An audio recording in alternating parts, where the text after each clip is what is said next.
Yes, guys, the Three More Points podcast is back today. We talk about Chelsea's draw yesterday with Ipswich. What does it mean for Champions League football and the future of Enzo Maresca? I go into lots of different places within this podcast episode today. Josh Aveste is the co-host. If you guys want to join the GBFC membership, I'm going to leave a link to it in the description. We've got 3 tiers now instead of just the bog standard one with the emotes for live streams. And as well as that, I'm uploading short form content on TikTok. I had to make a new account, and if you can follow it, I'll leave a link to it in the description, as well as Josh too. Make sure you check him out. Let's get into the podcast. Yes, guys, welcome back to the return of the Three More Points podcast. I would love to tell you that I've calmed down a little bit, and I haven't, so I've had to give a call to my very good friend Josh Aveste to come here today and try and help me to dissect what we've witnessed, to understand what we've seen, to try and take me off my high horse, or maybe put me on a bigger pedestal. I don't know which way this is going to go,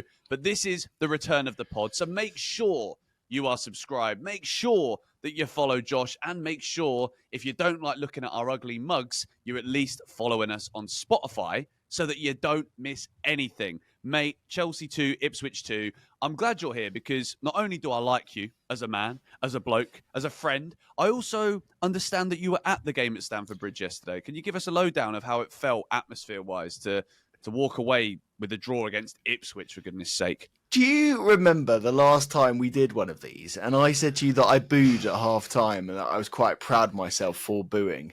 I did exactly the same thing this time round.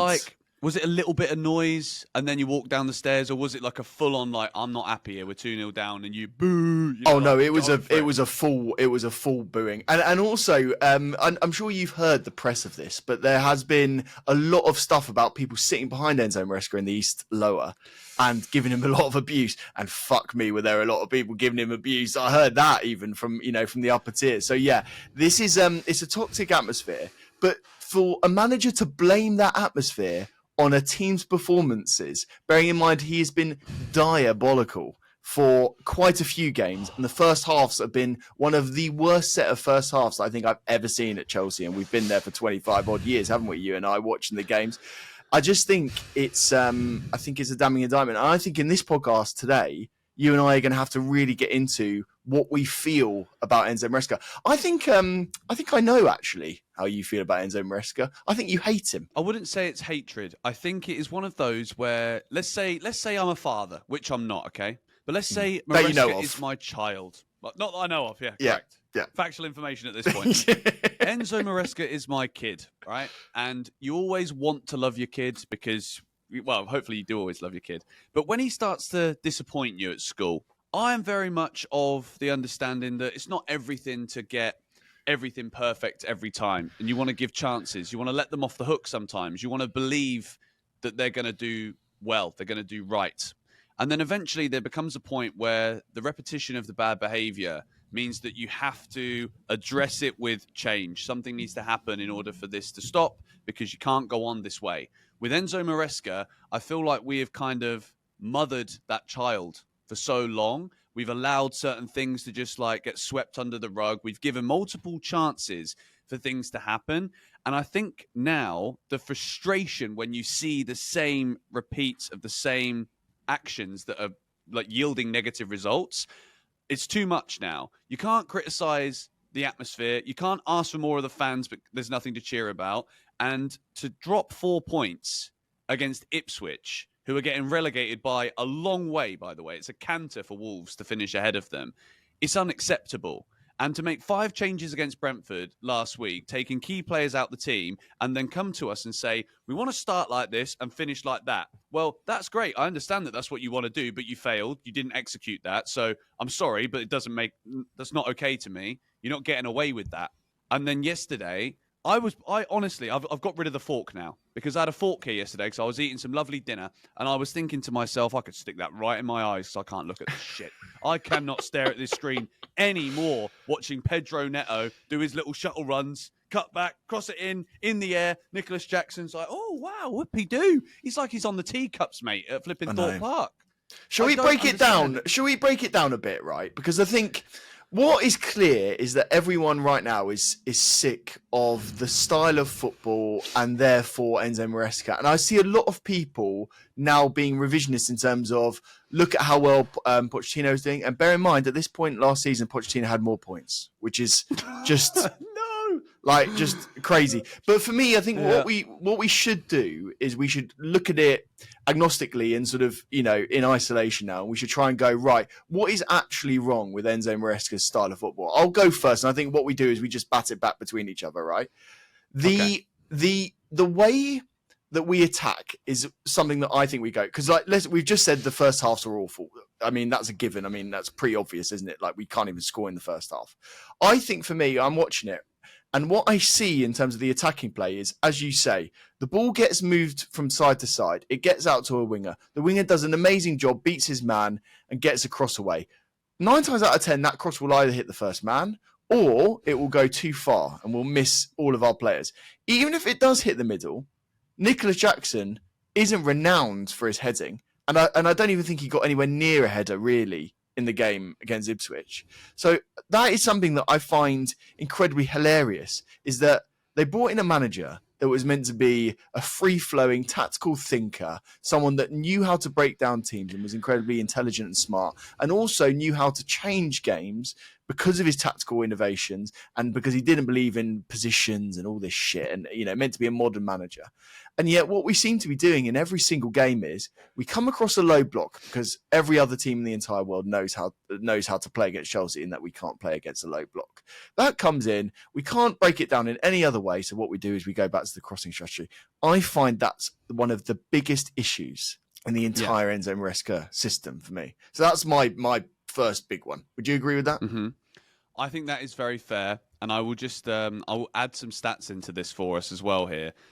47 times we tried to cross the ball into the box yesterday. 47. Are we Stoke City? Are we Leicester? I think that's a good question. What are we? Like, who are we right now? And that's the thing. I think the reason I can get so wound up and rage about this, I wouldn't mind us crossing the ball in the box if there was somebody to get on the end of it and score, because I've seen Didier Drogba bully defenders. I've seen Diego Costa bully defenders. I've seen strikers in the Premier League bully defenders and yield results from crossing the ball into the box. And these footballers at Chelsea Football Club, especially if you compare the starting 11s, and I'll put it up on the screen for you now, when you look at the calibre of footballer here in this Chelsea team, and you compare it to Ipswich Town yesterday, and the fact that we can't win these battles, the fact that we can't score goals from this methodology of playing football, absolutely has to fall, to me, on Enzo Maresca, because it's the same repetitions. It's not, and I was saying this all week in the build-up to this game, I was bringing up statistics, and again, I'll show it on the screen here. When Chelsea have in excess of 68, 69% of the possession, we can't score. Okay, yesterday we scored 2 goals, but we had 34 shots, 4 of which are big chances. We scored 2 goals. Yes, their goalkeeper makes 8 saves, and some of those saves were absolutely ridiculous. But I think we should stop looking at all of this. Do you know what my least favourite phrase is in football? I can't stand this. He coached a win, though. Can we shut up with all of this nonsense about coaching a win? A win gets you 3 points. We haven't it's quite got simple, that against isn't Brentford or Ipswich, mate. Yeah, we haven't. Yeah. And as a result of that, we're 6th in the league. It's ridiculous. It's ridiculous. And I'm glad you mentioned the starting 11. I think we should keep that on screen right now, because I think that's the second point in which we've got to discuss in terms of the Enzo Maresca problem. When I looked at that starting 11 before the game, I wasn't watching your stream at this point, but I was watching it earlier on. I was actually at the ground at this point. But I saw the team sheet, and I thought, overall, that's kind of near enough the team that I would have put out. But with one key difference, well, 2 actually. The right-back situation, we play 3 right-backs on Thursday night against Legia Warsaw, don't we? Let's be honest, our best player is playing on a Thursday night in midfield. Are we being too crazy to say that? He is our best player, probably. Reece James, when fit and healthy, is one of the best footballers in the world. In my opinion. Exactly. Yeah. So we're playing both him, Malo Gusto, and Joshua Champong, who had a fantastic game, to be fair, right? Yeah. And then you've then got 3 right-backs on the bench. This isn't rocket science football, is it, really? Malo Gusto comes on. I thought, actually, when he came on, he had a few moments, but that was maybe because he wasn't ready. He was coming in from the second half, but he changed the game, and we looked way more attacking, way more insightful. When we actually have some wing backs. Do you know what I mean? It's crazy to say that wing backs actually work for Chelsea. What a fucking surprise! So yeah, I do think this whole let's play a centre back at right back. Let's have Cucurella being our best number 9 option. It's just weird. It's just weird. I understand why he does it. I understand why he wants overloads, but like fucking hell, just play players in their positions. But you also say about Gusto not performing badly when he came on. I'd agree with that. I don't think Gusto was bad, but I would say that Gusto hasn't been performing very well. And I would say that Reece James has been performing very well. And my biggest gripe here, which for me, again, this isn't rocket science. This is common sense. Anyone who watches football could tell you that this is the truth. If Reece James is fit and healthy, what can he do very, very well that we clearly couldn't do very well yesterday? Cross the ball. If you're going to persist with 47 crosses in 90 minutes. 47! I'll say it again. If you're going to keep crossing it in, I don't think we should be doing that anyway, because there's no one in there to cross it to. But if you're going to be that insistent and incessant at this point on doing that, you've got the best crosser at the football club, maybe one of the best in the Premier League, just chilling out on the bench, warming up for a Polish side in a Conference League game that no one really cares about it. Like, I'm sorry, but all of this, we got a chance to get to a European semi-final as well. I think it is just like, as well as obviously looking at the team and looking at the clear stylistic issues that are coming our way, I think also it's just it seems insensitive. And I don't know if that means I'm too sensitive to how, like, I hear all of this, we've got Conference League, we can win this competition, all that stuff. I don't give a shit, but I really, really do care about us finishing in the top 4. I was jealous, bro, watching Arsenal last week. Jealousy, like proper. I want to be them. Like, I don't, just for the record, but like, I want to be in that competition. I want to hear that music. I want Real Madrid on a Tuesday night. I don't want to be playing against teams that I have to look up the spelling when I write my YouTube like thumbnails. I don't. It's not easy to spell their name. To be fair, it's not easy. No, like, is it Warsaw or is it Warsawza? I don't know. I've got no idea. Is it ketchup? I don't know. Yeah, but like, it just seems to me as though this whole focus of we must be in the Champions League, which again has been a split narrative this season too, right? For me, it's at a point where I've seen and heard too many conflicting Maresca statements to take him seriously. And to bring it back to what I said earlier about like having that kid that you want to do well and you want to believe in and you want to see positive change for, but like at some point or another, you got to punish them. And in footballing terminology, that means you've got to stick a deadline on what he gets or doesn't get. And for me, after yesterday, if we cannot get Champions League football, having dropped 4 points in 7 days against Brentford and Ipswich, you've got to fire this man at the end of the season because Chelsea would have regressed at that point. We were 4 points off it last season, weren't we? Yeah. Under Pochettino. Yep. And I think the damage from Pochettino was done way earlier. We got battered 5-0 at Arsenal, and I was like, get this flipping Spursy manager out of my club now. And then he did rectify things, to be fair to him. But with Maresca, it's been like a slow burner of decline. And then when you look at who he is and what he's done in football, that's the same story everywhere he's been. So based on this data that we are supposed to believe is the way that the club are being ran now, the data tells you something very clear, doesn't it? The data tells you that Maresca teams do fall off as the season goes on, time and time again. Yeah, and I think the ultimate question that we have to get to, and I'm very interested to see what you think on this as well, is there someone out there that is available that would be an improvement over Enzo Maresca? And don't say Pochettino, because No. Well, this is the thing. I think a lot of people would love Pochettino back, and I kind of understand it, to be fair. But Pochettino apparently is going to go back to Spurs when Big Ange's sacked. So yeah, who would you go for?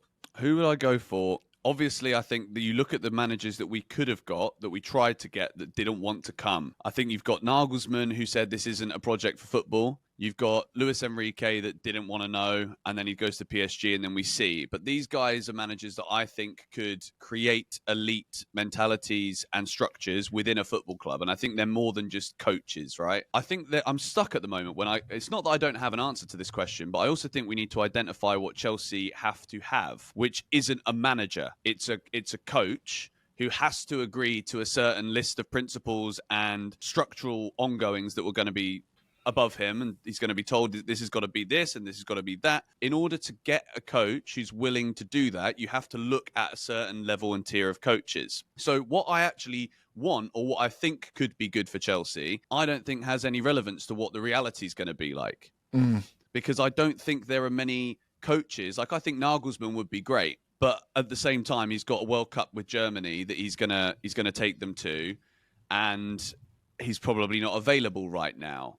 In terms of Premier League coaches right now, I think Iraola is a really good football coach. If you're Iraola, would you even leave Bournemouth to go to Chelsea? Like, there's enough data now that suggests that moving away from a club that is like just chilling, like overachieving for where they should be really, and moving to Chelsea is a recipe for disaster for the career of that coach.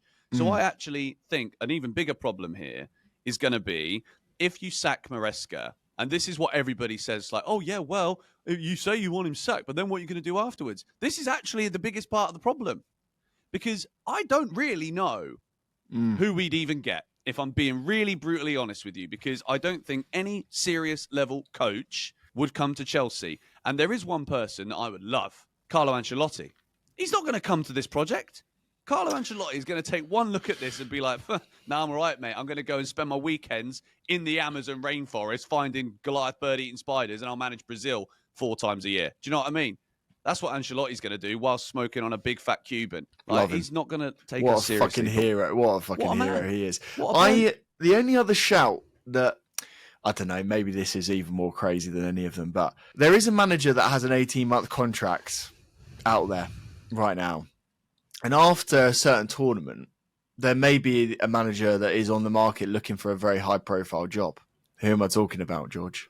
Does he manage England? He does. Don't do this to me. I got goosebumps. There is a world in which, because I think they will persist with Maresca. I think if we're being honest now, I think it would have to take a catastrophic failure, which is entirely possible, by the way. Like, we could slip to 8th. We absolutely could slip to 8th. Bearing in mind we've got Fulham coming up, you know, they're not too far away from us. They've got a game in hand over us, and so there is a possibility there. So if catastrophe happens, then fair enough. But I think they will persist with him. But that means at the end of next season, or near enough the end of next season, there will be a manager on the market that would love to come back to Chelsea and would love to stay in London. And then I think if that's over their heads, they might start thinking, do you know what? The squad that we've assembled kind of works for a back five. It can't, you know, the players that we're building, we kind of like having a few centre mids in the pitch. We kind of like having 2 strikers because our one striker isn't good enough. We kind of like that option. Like Pedro Neto could be a number 10 to a Nicholas Jackson, you know, and Esteval could be a number 10 to Nicholas Jackson. Do you see what I mean? Like, and even Madueke. I mean, let's be honest. All of those wingers really want to be inverting and shooting. All of them. Yeah, they don't want to keep. Well, maybe I don't think they want to keep doing what they're doing now, which is just a waste of a cross. And to be fair, I also want to take you back a second, because you mentioned about catastrophic, right? Yeah. Do you not can't even say it, but yeah. Do you not even think that not finishing in the I think this season, if we don't finish in the Champions League, is a catastrophe, mate. I think it is an absolute disaster. When you think about the finances of the club, right? And everything has come out recently about the loans that have been taken out, the interest that have got to be repaid on those loans. Like, we can't run away from that. People don't want to talk about it, but like, we're talking about billions of pounds here. So I don't see why and how we can't talk about that, but we can talk about transfers. You know what I mean? But how can we financially afford to not be in the Champions League? Because we've run out of assets that we're selling. We sold the women's team. We just about got away with that. We sold the hotels. We got away with that. Training ground is next. Training ground is next, and they will do that. To be honest, they will do that. And there's a wider issue there about offloading the assets, and people say, oh, it's still owned by the same people, but ultimately it's not owned just by Chelsea, which I do think in 10 years' time, when we review this podcast, because we'll still be watching this podcast in 10 years' time, we will literally go back and say that was the moment in which we lost our club, actually. So I think there's a wider issue about that. But to play devil's advocate here, because I do agree with you, not being in the Champions League would be horrendous, and it would it would break so many systems of the club, the finances, the recruitment, the retention of players as well. I know you're very worried about players like Cole Palmer. I'm more worried about players like Andre Santos and probably Enzo as well, whatever, right? To play devil's advocate, are we ready for the Champions League? And what I mean by that is, when we go into the Champions League as Chelsea, we go in there expecting to win it and be favourite or near enough favourites and challenging right up there, don't we? I was thinking about this the other day. Do you think this squad gets out of the group stage? 100%. Where do we finish then in the group stage? I think we would finish between 8th and 24th or 9th and 24th. I don't think we are one of the best teams in Europe, but I do understand that we play better against better opposition because I think we've got good players, but we don't know how to accumulate enough points when we play against teams that don't want to play. We don't have plan Bs. We only have possession, keep the ball, and do this, do that. We can pass it backwards and keep possession. That's all we can do. We can't penetrate. We can't hurt teams. So when teams like a Real Madrid, for example, are going to come and try and play football because they're not allowed, because their fans won't let them sit back and do nothing, Ipswich can do that and get away with it. Chelsea can't deal with it. Real Madrid won't do that. And we've got players that are good enough to hurt teams that want to play. So I think actually, in a way, I don't see it being, people are saying we won't even get out the group. We're that bad. I don't agree with that because I think you have to stylistically look at the matchups that we'd be coming into. And I think it would actually suit us a bit better, even than some of the games that we've seen in the Conference League this year. Some of those matches have been like, bloody hell, mate, snooze fest. I could have not even bothered getting up and watching that, and I would have been able to do a flipping match review just by looking at the stats. You know what I mean? Like, how many times in a row can I say we passed it side to side and drag that on for 10 minutes? You know what I mean? Bullshit, rubbish. Yeah. But I think this is why people are struggling generally at the moment, because it's just not exciting to watch anymore, and that's the hardest part of it, isn't it? I think that's the bit that I think we need to also look at why. And again, like, there's levels to the frustration, right? Like, I've very much been recently, I'm still backing Maresca and not saying sack him, but like that level of acceptance and tolerance has just been going down and down and down. And to the point now where I'm like, actually, isolating the last week, for example, the 4 points that we've dropped away at Brentford and Ipswich, I believe are solely down to his style and his way of playing football, or lack of way of playing football, for want of better terms. So if that's the case, he's culpable for our club missing out on that elite football again. And in terms of like what we pay our money for, like, I can't say this because I don't pay for a season ticket the way that you do. So you see that money go out of your account and you know yourself what you feel like you're paying for. In my opinion, when I was going to Chelsea, I think you pay for the joy of being able to go there and be there amongst 40,000 people that are there for the same reasons as you, and it's supporting something bigger than your own causes in life and your own jobs and your own families and all that stuff. It's bigger than that, and it gives you something to connect to and hold on to. So I don't necessarily think it's all about the entertainment, but when the results don't come and the entertainment is non-existent, that is when people start to get really pissed off. Because what are you going there for? Because people already are looking at the way that we actually operate off the field and they're like, this ain't Chelsea. You're looking at the history books of the last 3 years and the mediocrity that has just become the standard. And we're like, this ain't Chelsea. You watch the football on the pitch, this ain't Chelsea. You hear the way the manager talks, this ain't Chelsea. You see all of the little things that make up the bigger picture of what we actually are in the mud. They're absolutely in the mud. And it becomes like tolerated by the manager. Why can't Enzo Maresca get these players in there back in December? And I know I don't want to keep bringing this bit up, but even now, right? If we're football manager in this, we're calling a team meeting right now. Do you know what I mean? We are getting all them players in there. There ain't no days off because we're tired because we went to Poland on Thursday. Piss off. You get them in there today and you're like, look, this is not okay. Look at where we were on December the 19th. Second, could have gone top of the Premier League. Now we're sixth. And you've got Aston Villa, who are competing in a Champions League quarter-final. Yeah, they might go out, but they're on an incredible winning run in the Premier League. You got Newcastle, buoyed after winning their first trophy in however many years, 50-plus years. Look at the passion, the fight that was on show from their players last night. They destroyed Manchester United, dismantled them, made United look even sillier than they already are. These are players that are hungry. They don't just want to settle for a Carabao Cup trophy, the way that Chelsea might think, oh, it's a good season because we won the Conference League. Nah. They don't want to be playing the Conference League. You can't do that. They're going to go and try and go back in the Champions League and then try and win that. What has happened to our standards? Why are we accepting this, Josh? Really? I mean, I don't think we are accepting it as fans, and I think really that's proven to be the biggest disconnect at the moment between the management of Chelsea, and I include Enzo Maresca in that. I think the board are in that as well, and the way that we see our club. I mean, we see our club as the Abramovich club. We see it as a team that would go out there and be champions and would compete in every single trophy. And when we say compete, we mean often get to finals and win the finals, to be fair. And I think you're right in, and again, this is why there's also a bit of, I suppose, apathy at the moment amongst fans, is that the mentality is we're on a journey, we're building towards something. And like all journeys, they take time. And yes, there's been a revolution at the club, and we have gutted a team in a way that I don't think has ever really happened in the Premier League era. I think you have to go at it from that foundation, right? And I think also fans at the moment expect results instantly and we live in an era of social media and, instant gratification and that sort of thing, and dopamine hits, that we expect consistent and regular improvements.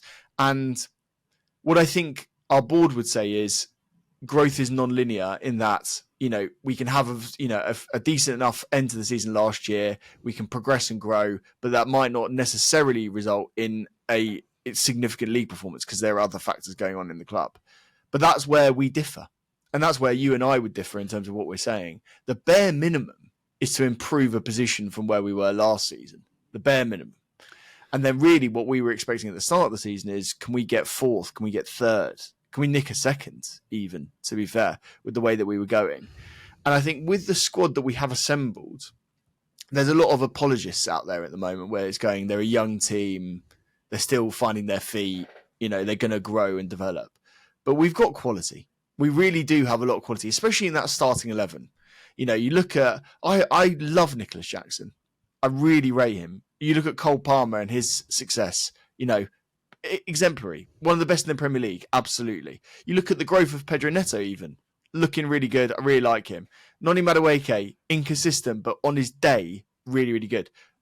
For me, one of the best two midfielders that we've got in the entire league in Enzo and Caicedo. I think their partnership is brilliant. And then really, you've got Cucurella, you've got a brilliant Reece James, and I still like Malagusto.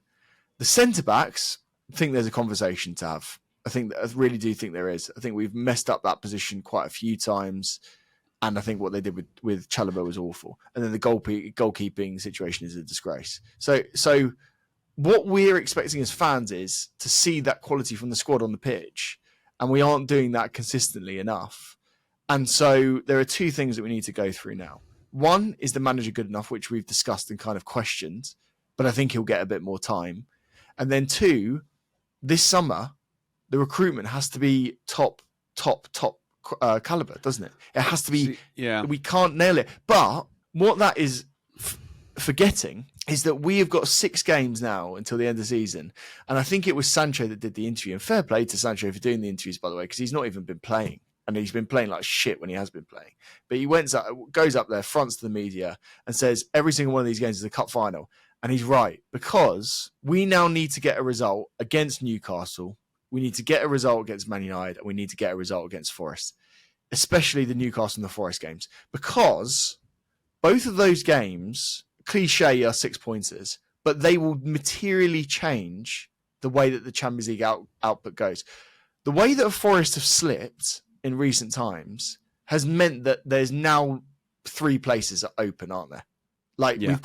We've got what 5 teams challenging for those places. So you've got Villa, you've got City, you've got Newcastle, Chelsea, and Forest going for those 3 places.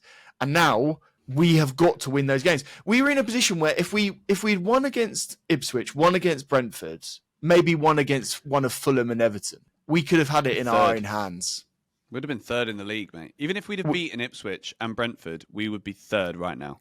Yeah, absolutely. And this is where the anger comes from now, is that we constantly have games in which no one wants top 4 and no one wants top 5. There's constant points being dropped all around us, and we never take the initiative. And I think that's the biggest problem at the moment, is that we see the light at the end of the tunnel, and it might just slip from our grasp. So to be honest with you, mate, when I did this little game where I tried to predict the last 9 or 10 games of the season, and I had Chelsea on 62 points, which would leave us joint 5th and 6th. So we would have to be playing City on goal difference. But that was with 13 points out of those 10 games. So I thought we would win against Brentford and Ipswich, draw against Fulham, draw against Everton, lose to Liverpool, which I think is, I mean, we could be giving them a guard of honour. So that would tell you a lot, wouldn't it? Newcastle, I think we lose. And I think you agree with that, with the way the Newcastle are playing. I don't see us getting anything at Newcastle. I think we'll be obliterated. Yeah, I agree. And then Man United, quite frankly, right now is a coin flip. Do you agree?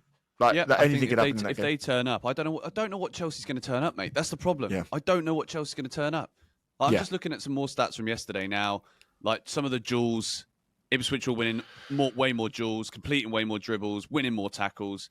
Like, this is a relegated team. Like, you mentioned about all these games that are coming up, right? I just feel like are the players actually good? Like, are they actually good enough? Like, because I think I same as you. I look at the squad and I'm like, yeah, I think he's good. Yeah, I think he's good. Yeah, he could be very good. Like, he's good as well. But are they actually good? Do you know what I mean? Like, can they actually do the footballing fundamentals to get over the line? Because the more I watch, the more I think maybe not.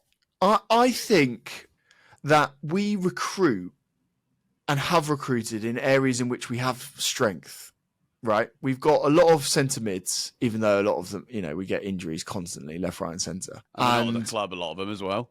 Yeah, exactly. And I think what we need to do is we need to bring back the players. I think the loan system has not fucked us, but the loan system hasn't worked for us in the way that we wanted to, in the fact of we've got rid of some very, very good players who could be materially changing our fortunes right now. And I really hope, because what I have a feeling, mate, we think that Strasbourg is a breeding ground for Chelsea players, don't we? we think we send them off to Strasbourg, they grow and develop, and then eventually they'll come into the Chelsea team.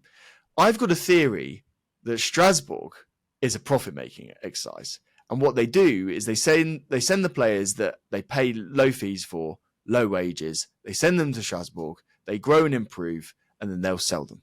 And I do think that Andre Santos will be one of those players. And I think if that happens, and we don't bring the quality players back like a Petrovic, why do we need to buy another goalkeeper? We don't. We got Petrovic. We got Penders. I think Jorgensen could be one of those three or in the ecosystem as well, to be fair. Get rid of Sanchez and move on. Then you need centre-backs desperately.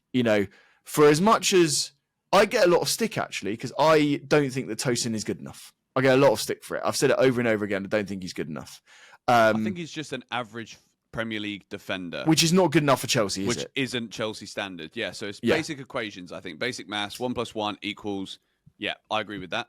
When have we ever said that a basic... I mean, to be fair, mate, when Gary Cahill came in, did you think that he was a world beater? No. But Gary Cahill is way better than Tosin is. But look what he came into. He came in and played next to a leader like John Terry and John Terry made him better. So true. So this is the problem. This is the big issue, isn't it? The big issue is for 3 years in a row, basically, the first window where we did bring in some experienced heads, it didn't go very well. So that became, fundamentally... X. That's not how you do it. We can't do that anymore. It's got to be youngsters now. How many windows has it been now where we only recruit kids and we still haven't realised the simple things where, like, in a game like yesterday, in a game like Brentford, where Chelsea are expected to win, Chelsea dominate the ball, Chelsea have loads of chances, but we don't get the result that we want, surely at some point, which the sad thing is this ain't going to happen, I don't think, but you have to realise at some point it's then not about the style. It's not about Maresca's possession based, and if you do this, I'm taking you off bullshit. It's about individualism. You've got to have an element of, right, okay, I don't want to be playing in that competition next season. I'm going to do something about it. Even if Maresca is barking on the touchline saying, you don't go do that, just piss off, mate. I'm Cole Palmer. I'm going to do this. I'm Enzo Fernandez. I won a World Cup. I'm going to go and do that. But there's nobody in the team capable of doing that. Whether it's robots. Yeah. It's all robotic. Yeah. But there's I think no the freedom and creativity. When we talk about this recruitment, I'm not hearing that we're actually going to solve any of these leadership problems, which fundamentally you could have all of the data. These players are going to be great in the world, but they're not great right now, are they? No. They're really not great. And if you don't have the however many millions it is of the Champions League, which I think has been my biggest barking point of this whole podcast, it's like, are we going to get this flipping Champions League or not? Because at the minute it looks like we don't want it. If you don't get it, how are you going to sign those good players? You're not. The worst part of this, what you're saying about the money being the Champions League would have been important to the management of Chelsea, but with the Club World Cup and the revenue that brings, that is kind of their get out of jail free card. Because if we do well in that tournament, you effectively get not the same, but you get comparable amount of money to being in the Champions League. Yeah. So that, I mean, there's a lot of PR briefings going around where we're hearing, oh, we're going to take the Club World Cup really seriously. We want to go and win it. Great. I take the Premier League very seriously. I want to go out and win that. Do you know what I mean? Like, we can all fucking say we want to go and take it seriously and we're building towards this. They said to us, we've got 4 transfer windows and judge us on that, right? Well, you're being judged. Sorry, you are. Yeah. So as much as the PR goes round, they do need success right now. But I think going back to the squad point, I think you and I are in agreement, really. There is talent there. We see it. We see it week in, week out. I watch Caicedo play, and I think we have the best DM in the world. Like now that Rodri isn't playing, Caicedo is absolutely the best. I agree. Absolutely the best. And Cole Palmer is absolutely one of the most potent attacking forces in the Premier League, even though he hasn't been very good recently. He still is. So, you know what it was like? When you and I were watching that era of 2005, we had the spine, didn't we? And I think what we are missing right now is 2.5 elements of that spine. Because you've got Palmer, you've got Caicedo, you've got Jackson, who is the half, where you go, maybe we could get a better option, maybe, and we could put Jackson on the wing. Could. Yeah, definitely could. We could put Jackson on the wing, and because I actually really like Jackson. Or just let Jackson be what he should be at this stage of his career, which is a striker that is good, that can score goals, that does a lot of great work for the team. But Chelsea Football Club need an elite bagsman who, if that elite bagsman is unwell or hurts himself, you're all right. You bring Nicholas Jackson on. And then eventually you hope that Nicholas Jackson playing under a really top striker can eclipse that striker, and then voila, you then don't go and sign another £100 million striker again. That's how I think successful football teams work or should work. Yeah. Do you know what I mean? Yeah, like no, I do. For example, Erling Haaland, as an elite Premier League goal scorer. Yeah, he's not been great this season, but his numbers are still disgusting. So what do Man City go and do, right? They go and sign Omar Marmoush. I know he's not a striker, but he scores a load of goals. So when Haaland is injured, Marmoush steps up, goes up front, can score. They've got Kevin De Bruyne. He goes and scores at the weekend. They're going to lose Kevin De Bruyne. So what are they going to do then? They're going to go and buy Florian Wirtz, probably. I know these are all hypotheticals, but like for me, if we're talking about these equations, right? And it's about winning. Man City, winning machine. This season, they've not won. What do they do in January? 4 players straight in there. They went from being like flipping could finish 10th or something ridiculous to now they're back in Champions League hunt. They still could finish down there. They still could. City are all over the place. They still could be fucked, Man City. I mean, there's not a guarantee they're in there. But I know your point. Your point is correct. They recruit aggressively and well. And they buy the right players that they need to replace the ones that they've relied on that have won them trophies. And they prioritize the spend based on quality and making sure that they can fulfill the role that their very successful manager wants them to do. Whether we agree with that style or not is different podcast, different point. But I just, especially bringing it back to what we started with, which was cross. Like, I like Nicholas Jackson too, but yesterday, 5 chances, not a single one on target. And we talked about this last season. It's not just like, we're not just being reactionary anymore. We're to take the Chelsea's stance on everything, which is data. The data has now told us for 2 straight seasons and 2 straight years that you cannot rely on this guy to convert enough big chances, to get you enough points, to finish in the Champions League spots. And I'm not saying we're not going to do it, because we still might. But it's the day after we've drawn at home to Ipswich, so don't mind me for not being confident right now that we're not going to do that, because of the fixtures we've also got to come up. So I don't see... I mean, you talk about like we don't recognise the club, we lose in the club. If we sell Cobham and everything, we lost the club. I feel like it's already lost. Do you know what I mean? Because all season long, it's kind of been... And I get so frustrated when people are like, oh, Chelsea fans are so reactionary, they're so entitled. It's like, no, it's all accumulative. Every single part of this is accumulative. Yeah, of course I still get happy and excited when we win 3-0 against Legia Warsaw. What, you think I'm going to cry just because we're in the Conference League? No, I accepted we're in this earlier this season, and it's been fun to batter teams 8-0, 5-1, 5-0. Do you know what I mean? It's just fun. It's extra. But it doesn't mean that because we're winning these games big, that this is something that we actually should care about in terms of that progress train, the progress line. This progress line is not going up. It's not getting somewhere. We're not going upwards. The curve isn't like this right now. It's just not. And I'm tired of making excuses for it, Josh. I really am. Yeah, no, and we shouldn't make excuses for it, first of all. But what I would say is, on the Jackson point and the chance creation point, the numbers, and to go to your point on the data, the numbers say that we create a lot of chances more often than not, right? And I think those numbers have been lower recently, but that's because we haven't had a number 9 playing and we've been playing wingers up front, right? But we do create chances. I think the biggest point that we've got to say, and I'll go back to my, the squad building element of it. We've conceded 2 goals against a team that are going to go down in the next couple of weeks, right? Yeah. And those goals were entirely preventable. The first goal for me is a mistake with Colwell when not tracking. I think Cucurella has run back, and I heard a lot of people in the ground were saying it was Cucurella's fault, which I don't think it was. I think it was Colwell really, and then probably Tosin for not tracking a runner. The second goal is a goalkeeper mistake of a goalkeeper that plays a long ball when the manager has said that he would sub him if he played the long ball, right? And again, this isn't rocket science, mate. If you're going to play a long ball, hit Nicholas Jackson. It's very simple.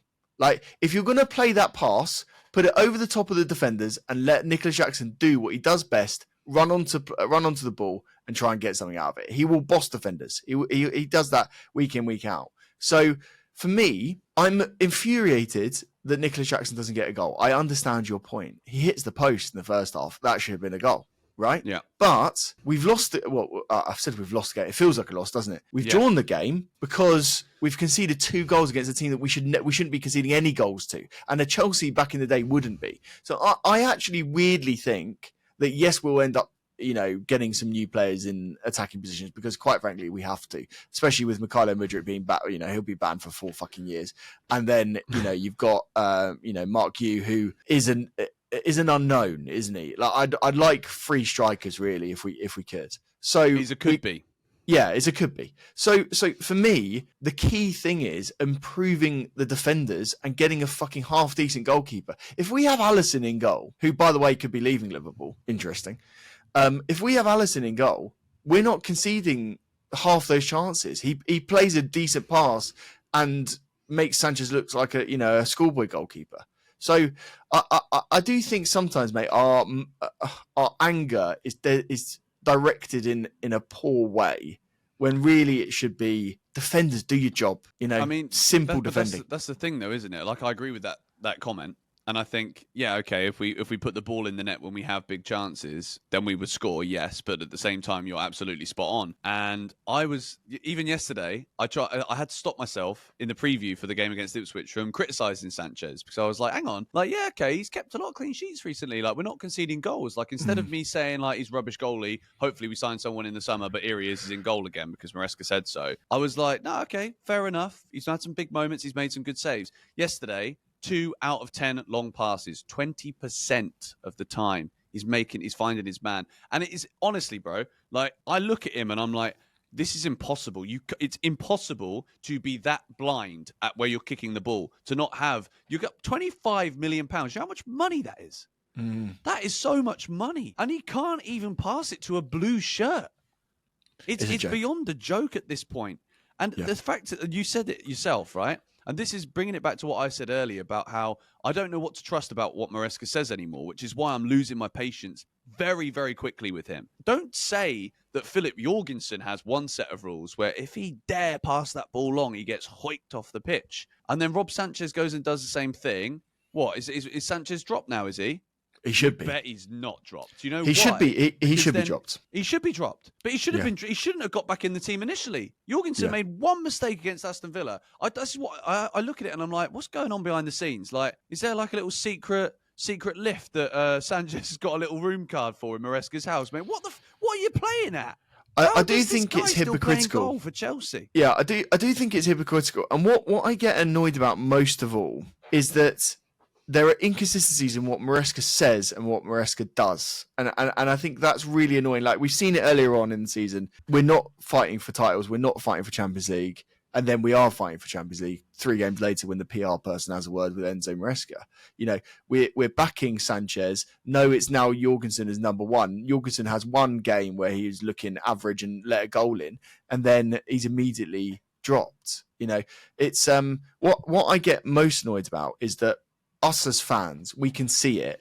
Like, to be fair, we all know that Jorgensen is a better goalkeeper and has a better potential than Sanchez. And yes, Sanchez makes some good saves, keeps some clean sheets in games that he probably should keep clean sheets in. And yet he's heralded and played by the manager over and over again. So I do think there are mistakes that have gone on at various levels. The manager has made mistakes. The players, I mean, Sanchez, for example, makes constant mistakes. Yeah. And I think the board have made a mistake getting rid of the wrong goalkeeper because they took the easy option in a young goalkeeper that had come over from MLS who didn't have the ego of Robert Sanchez, who had played in the Premier League his whole career. And they took the sort of the easy mental option where they went, yeah, you'll go to Strasbourg and you'll get a good move elsewhere. No, do the difficult stuff. Take a hit on Sanchez, look like an idiot in the short term, but long term, look like the smartest guy in the room. And again, the directors of football, they need to really look at this season and go, yes, there have been players that haven't put away the chances that they created. Fair enough. But what they also need to do is, we haven't armed this manager who is now getting a lot of shit with the players that he needed to be able to go up to the Champions League level. Because quite frankly, you and I, we talked about the squads. If we don't have a world-class goalkeeper and ideally a Virgil van Dijk level centre-back, it's going to be difficult because other teams have that. Yeah. Look at Dan Burn. Every team that we're talking about competing with. Yeah, honestly, you say that and you laugh. But like I said this in a video I made yesterday on my second channel, like Dan Burn and Fabian Schär are better centre-backs than Chelsea Football Club have at our club. And they also bring leadership and experience because they've been playing at the top level for 10 years. So like, we don't have anything remotely comparable to that. Every time that a result goes bad, it's very easy to make a long-ass podcast and be like, everything is wrong. But it's because fundamentally it's accumulative things happen so that results like yesterday don't shock me. The shocking thing about it is the fact that it's actually happened again. And we're not addressing the stylistic issues that lead us there. We hear a lot of PR about, Chelsea are busy in the market, want to get all the business done before June the 10th so that we can have our squad ready for the Club World Cup, ladies and gentlemen. Who are those players going to be? And I want to ask you about the Maresca comments regarding Nicholas Jackson in the pre-match press conference, because that has absolutely blown my mind. The fact that he says that he wishes he could, these aren't quote, by the way, but he said clone. Basically said he wants to clone Nicholas Jackson and he wants to have 2 of them. Yeah. If that's the case, we're doomed. I'm sorry. Like, if that is a sackable offence in itself. And I'm not saying sack him for it right now. I'm saying when your P45 comes, mate, the fact that you believe that means you probably deserve this, because that means that you can't see the plain and simple things that are right in front of you. If you sign another Nicholas Jackson type player, when Chelsea play against low blocks and we keep crossing the ball in the box, we ain't going to score if you've got another Nicholas Jackson. You could put 5 of him in the box and they won't score because he's not that type of striker. I think Maresca did this. Why has he said this? I think he did it tactically, because I think what he wants to do is instill confidence in Nicholas Jackson in 2 ways.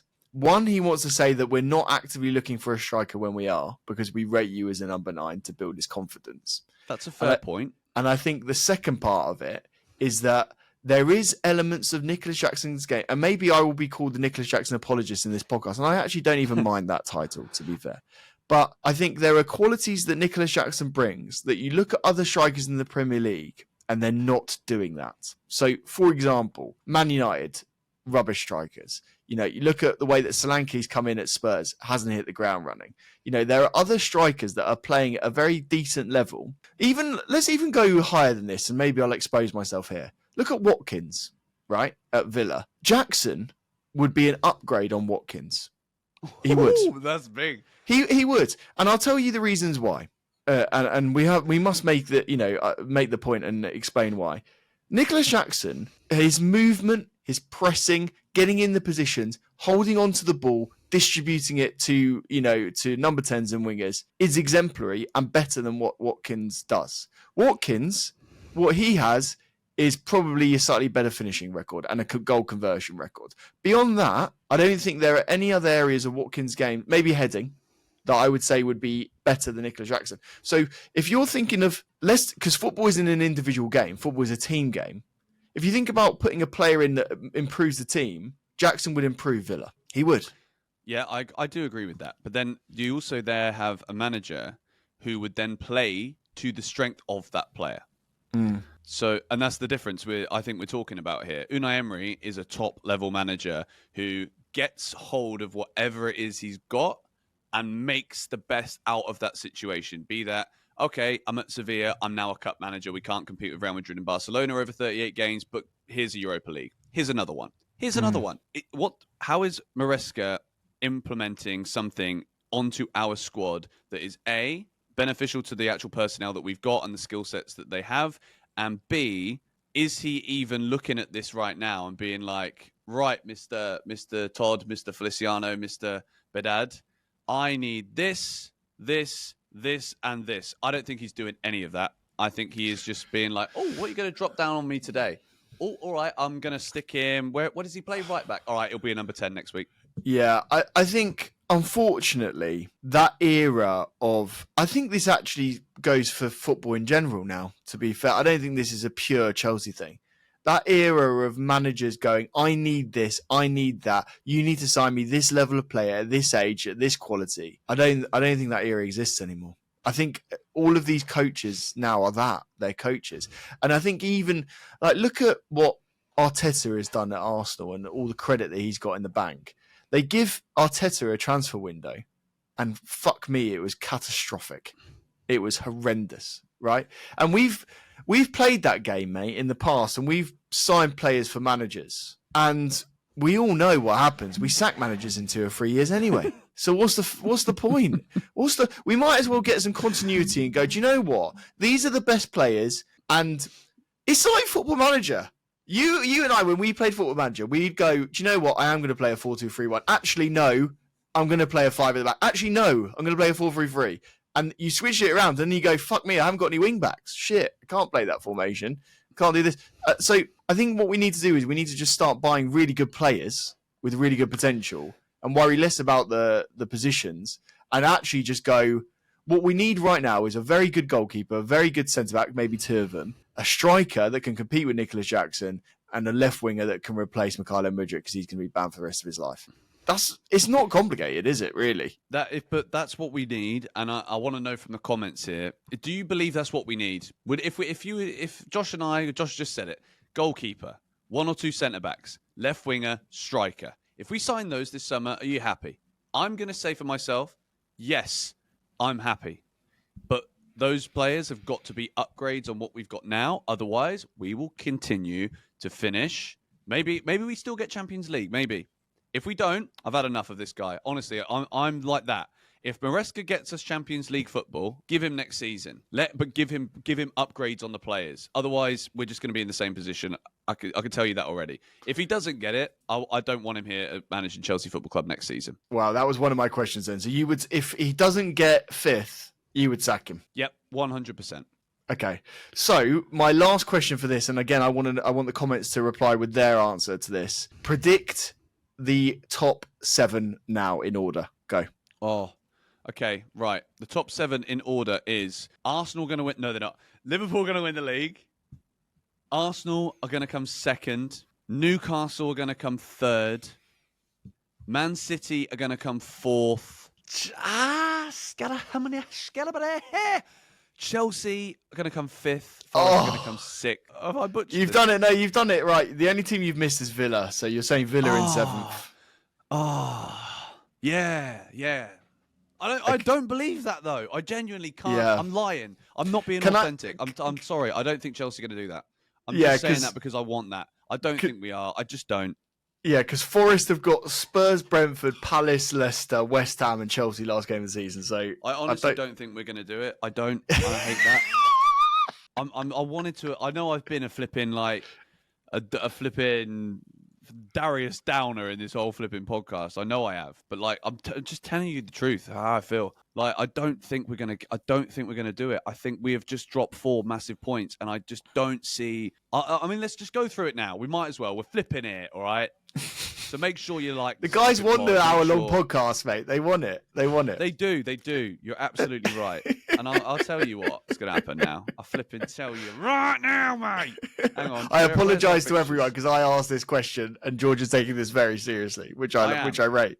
No, I'm gonna say this. We're gonna beat Legia Warsaw. We're gonna smash them 6-0 at the Bridge. We're going to draw at Fulham, which is not actually a bad result. No. That's okay. I think we'll beat Everton at home. Okay. Liverpool, this one is for me the difficult one because Liverpool could be on this massive bender because they're champions and they just not what we're playing for. Or it's guard of honour, Chelsea. All right, let's go and show them what a proper team's like. That game, I think that could be anything. I think that is a 4-3, 4-4, ridiculous game of football. One for the record books, but that doesn't really help. You get the same amount of points. Newcastle away, I think we lose.